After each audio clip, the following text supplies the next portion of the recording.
Hello friends, welcome to my channel. This is Vishal Kumar Kumawat. Welcome to solve with me series number 2. अब second question हम total differential equation का कर रहे हैं. तो देखो टोटल डिफरेंशियल इक्वेशन के अंदर हमारे पास यहाँ पर अप्रोच सोच रहे हैं. तो अप्रोच क्या क्या हो सकती है सॉल्यूशन. सो मैं इसका जो सॉल्यूशन करूंगा, so this can be written as, हमको क्या यहाँ पर पी क्यू आर की वैल्यू निकालनी है. तो पहले इसको मल्टीप्लाई करके थोड़ा सिंप्लीफिकेशन करना पड़ेगा.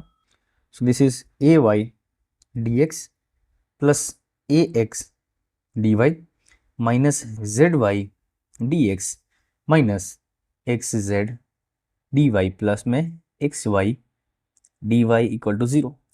एक्स एक्स वाले एक साथ लिख देते हैं. यहाँ पर Y A minus Z into X plus A minus Z into हमारे पास आ जाएगा X into D Y plus X Y D Z is equal to 0. अब देखो यहाँ पर p क्या हमारे पास दिख रहा है. तो p is equal to Y A minus Z, here q is equal to A minus Z into X and the value of r is equal to X Y. अब इंटीग्रेबिलिटी वाली जो कंडीशन है वो हमारे पास क्या है, कंडीशन ऑफ इंटीग्रेबिलिटी.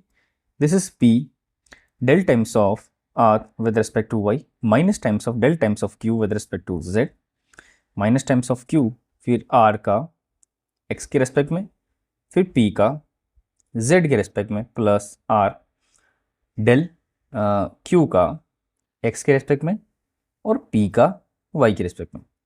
अगर ये आपको याद नहीं है तो आप मेरे वीडियो का डिस्क्रिप्शन दे देता है. उस डिस्क्रिप्शन में मैंने आपको पूरी प्लेलिस्ट दे दी है, आपको हर चीज़ का प्रोसेस, हर चीज़ का मतलब एक एक जो परफेक्टली एक्सप्लेनेशन होता है मैंने वहाँ पर एक्सप्लेन कर दिया है. सो यहाँ पर देखो p की वैल्यू पुट करेंगे, this is a minus Z. अब r का y के रेस्पेक्ट में this is x minus times of q का z के रेस्पेक्ट में. तो z के रेस्पेक्ट में करेंगे तो ये हमारे पास आएगा.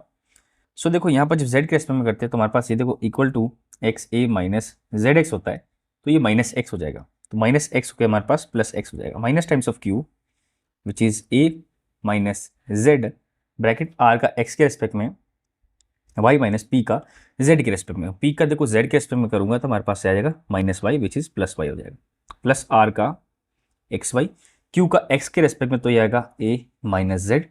Okay, minus times of p का y के रेस्पेक्ट में, तो दिस इज a और ये प्लस हो जाएगा. अब इसका सॉल्यूशन करके देखते हैं. ये आ जाएगा हमारे पास 2xy. So 2xy a minus Z minus के अंदर ये आ जाएगा हमारे पास वापस 2xy a minus Z. Okay, this a will be cancel by this z, this will be cancel by. तो ये हमारे पास 0 आ गया. This is equal to 0 because ये वाली चीज़ और ये वाली चीज़ कैंसिल हो जाएगी. तो this is integrable. So this is integrable. अब देखो इंटीग्रेबल है ना, तो अब इस सॉल्यूशन को कैसे सॉल्व करेंगे. तो देखो वो इक्वेशन हमारे पास जो ये इक्वेशन आई थी, इस इक्वेशन को वापस मैं लिख देता हूँ. This is Y A minus Z D X plus X A minus Z D Y plus X Y D Z, ठीक है, इज इक्वल टू 0. अब देखो यहाँ पर कैसे सॉल्व करेंगे इस चीज़ को. पूरी चीज़ को मैं एक्स वाई जेड और ए माइनस जेड से डिवाइड कर दूंगा. मतलब divide by X Y A minus Z. देखो मैं इसको X A Y minus Z से डिवाइड करूंगा तो हमारे पास नीचे डिनोमिनेटर में सिर्फ x आ जाएगा. यहाँ पर हम करेंगे डिवाइड तो यहाँ पर डिनोमिनेटर में सिर्फ y आ जाएगा. यहाँ पर जब मैं डिवाइड करूँगा तो डिनोमिनेटर में क्या आ जाएगा, a minus Z equal to 0. ये तो बहुत सिंपल हो गया, कुछ नहीं करना है. इसका जो इंटीग्रेशन करेंगे, this is log x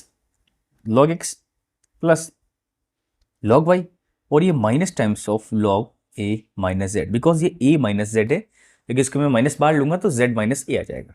this is equal to log c. अब जब इसका सॉल्यूशन करेंगे तो this is X Y upon में आ जाएगा a minus Z. This is equal to c. और अगर और सिंपल करूं तो this is c a minus Z. तो ये बहुत इजी तरीके से मैंने आपका इसका आंसर लेके आ गया. तो this is called the answer of this question. तो फिर नेक्स्ट वीडियो में मिलते हैं नेक्स्ट क्वेश्चन